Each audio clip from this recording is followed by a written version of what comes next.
मुख्यमंत्री रेखा गुप्ता की अगुवाई वाली बीजेपी सरकार पूरी तरीके से दिल्ली में एक्शन मोड में है। इसी महीने दिल्ली की सड़कों पर 1000 इलेक्ट्रिक बसों को उतारने की तैयारी भी की जा रही है। आपको बता दें कि दिल्ली के परिवहन मंत्री पंकज कुमार सिंह ने कहा है कि इस महीने राष्ट्रीय राजधानी को 1000 से ज्यादा इलेक्ट्रिक बसें मिलेंगी। साथ ही आपको बता दें कि पंकज सिंह ने यह भी बताया है कि दिल्ली का परिवहन विभाग यानी कि डीटीसी वर्तमान में 235 करोड़ रुपए के घाटे में है। उन्होंने कहा कि सरकार एक योजना पर काम कर रही है और उसका लक्ष्य यह है कि 1 साल के भीतर डीटीसी को मुनाफे में लाया जा सके। पंकज सिंह ने कहा कि इस महीने हम दिल्ली में 1000 से अधिक इलेक्ट्रिक बसें लाएंगे। तो वहीं दूसरी ओर जिस तरीके से मुख्यमंत्री रेखा गुप्ता की सरकार लगातार एक्शन मोड में काम कर रही है, उनके तमाम जो मंत्री हैं वो लगातार ग्राउंड जीरो पर उतर करके अपने अपने विभाग में हो रहे कामों का जायजा ले रहे हैं, तो दूसरी ओर आम आदमी पार्टी पूरी तरीके से बौखलाई हुई है। बता दें कि आम आदमी पार्टी की जो प्रवक्ता है प्रियंका कक्कर, उन्होंने बीजेपी पर आरोप लगाया है। उनका कहना यह है कि बीजेपी जो है वो दिल्ली की सत्ता पर तो आ गई है, लेकिन वो जो सरकारी खजाना है उसे लूटने की फिराक में है। लेकिन आम आदमी पार्टी ऐसा नहीं होने देगी। अब बीजेपी की जो सरकार है वो पार्क में जो शुल्क लगते हैं उस पर रोक लगाए, इस तरीके का काम किया जाना चाहिए। आपको याद दिला दें कि दिल्ली में कई सारे ऐसे पार्क हैं जहां पर शुल्क नहीं लगते, लेकिन कुछ ऐसे भी पार्क हैं जहां पर मेंटेनेंस की आवश्यकता होती है, जिसकी वजह से वहां पर चार्जेस लगाए जाते हैं। हालांकि ऐसा नहीं है कि ये बीजेपी सरकार के आने के बाद ही हुआ है, ये पहले से ही चीजें होती आ रही हैं। लेकिन यहां पर जिस तरीके से प्रियंका कक्कड़ ने यह बयान दिया है, जाहिर तौर पर आम आदमी पार्टी की जो बौखलाहट है वो देखने को मिल रही है। क्योंकि पहले तो आतिशी जो है वो ये कह रही थी कि 2500 रुपए जो कि बीजेपी ने महिलाओं के लिए वादा किया है वो दे नहीं पाएगी। ऐसे में खबर ये आ रही है कि 8 तारीख को जो पहली किश्त है 2500 की, वो महिलाओं के खाते में आ जाएगी और बाकायदा इसको लेकर के जवाहरलाल नेहरू में स्टेडियम में एक शानदार कार्यक्रम का आयोजन भी किया जाएगा, जिसके लिए 5000 महिलाओं को इनवाइट भी किया गया है। 8 मार्च से इसकी जो कैटेगरी बनाने का कार्य शुरू हो जाएगा। देखो, जब तक हम 2500 रुपए के सारे लोगों को रजिस्ट्रेशन नहीं करा देंगे तो हम किसको देंगे। तो 8 मार्च से रजिस्ट्रेशन शुरू हो जाएगा, 1 महीने का समय लगेगा और ये सारा कार्य पूर्ण करके लोगों को देना चाहिए। देखिए, 8 मार्च को अंतर्राष्ट्रीय महिला दिवस है और मुझे तो लगता है इस हिंदुस्तान में हर दिन को महिला दिवस के रूप में मनाना चाहिए। और मैंने जैसे पहले कहा कि हमारी सरकार हर वर्ग के लिए काम करके हर वर्ग को अपने साथ जोड़ने का काम करेगी। 8 तारीख आने दीजिए, आपको दिखाई देगा। देखिए, दिल्ली की अब जो सरकार है ये नरेंद्र मोदी जी के नेतृत्व में काम करने वाली सरकार है और हमारी सरकार का एक ही लक्ष्य है कि हम अपनी दिल्ली को एक विकसित दिल्ली बनाना चाहते हैं, एक सुंदर दिल्ली बनाना चाहते हैं। और इसलिए मैं कह रहा हूँ, सारे मंत्री ही नहीं, अधिकारी भी और सभी विधायक और सभी हमारे कार्यकर्ता मिलकर इस दिल्ली को बेहतर बनाने की दिशा में हर संभव प्रयास करेंगे। देखिए, विधानसभा परिसर में जो निर्णय स्पीकर का होता है वो सबको मान्य होता है और स्पीकर के निर्णय का तो सबको स्वीकार।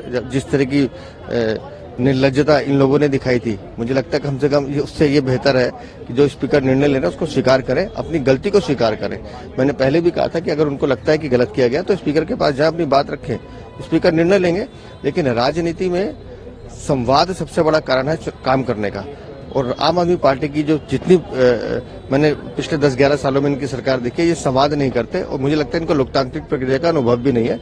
इनको पहले सीखना होगा कि विधानसभा के हाउस में अंदर आपका व्यवहार कैसा है, इसको भी इनको सीखना चाहिए। अब जैसे ये खबर सामने आई है, जाहिर तौर पर आम आदमी पार्टी के लिए कुछ बचा नहीं है जिससे कि वो बीजेपी की रेखा गुप्ता सरकार को घेर सके, जिसकी वजह से अब वो पार्क में लगने वाले शुल्क को लेकर के मुद्दा बना रही है। आपको बता दें कि दिल्ली की रेखा गुप्ता सरकार में 6 कैबिनेट मंत्रियों में शामिल पंकज सिंह ने 20 फरवरी को शपथ ली थी। परिवहन, स्वास्थ्य और अन्य विभागों के मंत्री पंकज सिंह ने दिल्ली की परिवहन प्रणाली को जनता के लिए अधिक सुलभ और सुविधाजनक बनाने की जरूरत पर बल दिया है। पंकज सिंह ने कहा कि हमें सार्वजनिक परिवहन में सुधार की आवश्यकता है ताकि लोगों को निजी वाहनों पर कम निर्भर रहना पड़े। हमारा पहला कदम दिल्ली में इलेक्ट्रिक बसें शुरू करना होगा। उसके बाद परिवहन नेटवर्क को मजबूत करने के लिए और भी सुधार किए जाएंगे। इसके अलावा पंकज सिंह ने कहा कि अगले 6 महीनों में शहर में परिवहन क्षेत्र में धीरे धीरे सुधार देखने को मिलेंगे। उन्होंने कहा कि पहले चरण में हम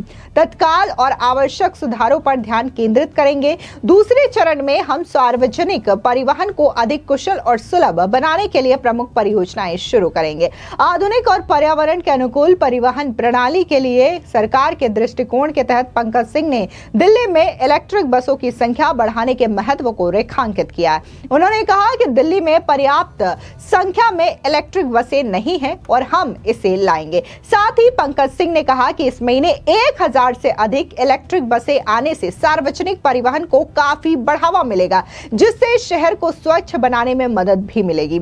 आपको बता दें कि इस बीच दिल्ली की इलेक्ट्रिक वाहन यानी कि ईवी नीति 2020 जो कि पिछले साल अगस्त में समाप्त हो गई थी, उसको कई बार बढ़ाया गया। नवीनतम विस्तार 31 मार्च 2025 तक है। पूर्व मुख्यमंत्री आतिशी ने 28 नवंबर 2024 को संवाददाता सम्मेलन में कहा था कि खराब होती वायु गुणवत्ता को देखते हुए दिल्ली कैबिनेट ने ईवी नीति का विस्तार करने और 1 जनवरी से लंबित सब्सिडी पर पथकर छूट को बहाल करने का फैसला किया है। तो वहीं दूसरी ओर जिस तरीके से ताबड़तोड़ ये जो एक्शन मुख्यमंत्री रेखा गुप्ता और उनके अन्य मंत्रियों की ओर से लिए जा रहे हैं, इससे पूरी तरीके से आम आदमी पार्टी जो है बौखलाई नजर आ रही है, हैरान परेशान नजर आ रही है। एक के बाद एक कई मामलों में हालांकि आतिशी और आम आदमी पार्टी बीजेपी को घेरने की कोशिश तो कर रही है, लेकिन हर आरोपों का यहाँ पर पलटवार बीजेपी और मुख्यमंत्री रेखा गुप्ता की ओर से किया जा रहा है।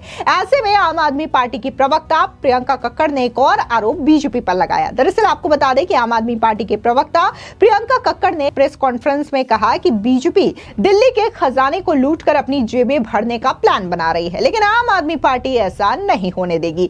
बीजेपी ने महिलाओं को 2500 देने, होली दीपावली पर सभी को मुफ्त सिलेंडर का वादा किया था और ये वादा बीजेपी को निभाना होगा। मैं मुख्यमंत्री रेखा गुप्ता जी से कहना चाहती हूं कि वो पार्क में प्रवेश शुल्क लगाने का मौका तुरंत वापस ले। स्पष्ट तौर से दिल्ली में जो पोल्यूशन का लेवल लगातार बढ़ रहा है, इसको लेकर के रेखा गुप्ता की सरकार एक्टिव मोड में नजर आ रही है, एक्शन मोड में नजर आ रही है, जहां देखने को मिला कि पर्यावरण मंत्री मजिंदर सिंह सिरसा ने कई सारे अपने फैसले बताए हैं कि कैसे जो 15 साल पुराने व्हीकल है उन्हें पेट्रोल नहीं दिया जाएगा 1 अप्रैल से। इसके अलावा उन्होंने बताया कि कैसे एंटी स्मोक गन भी सभी जो बड़े बड़े इमारत है उसके लिए आवश्यक है। और इसके अलावा उन्होंने कहा कि जो डस्ट होता है, जो प्रदूषण होता है, उससे निपटने के लिए जो वाटर स्प्रिंग किया जाता है, इसकी भी चीजें सुचारू रूप से होगी। तो वहीं दूसरी ओर अब परिवहन मंत्री पंकज कुमार सिंह ने यह कहा है कि कैसे दिल्ली की सड़कों पर अब 1000 से अधिक इलेक्ट्रिक बसें उतारी जाएंगी, जिससे कि जो समस्या होती है पोल्यूशन का या फिर ट्रैफिक जाम का, उससे भी लोगों को निजात मिल सके। फिलहाल इस पूरी खबर पर आपकी क्या राय है, कमेंट सेक्शन में जरूर बताएं। धन्यवाद।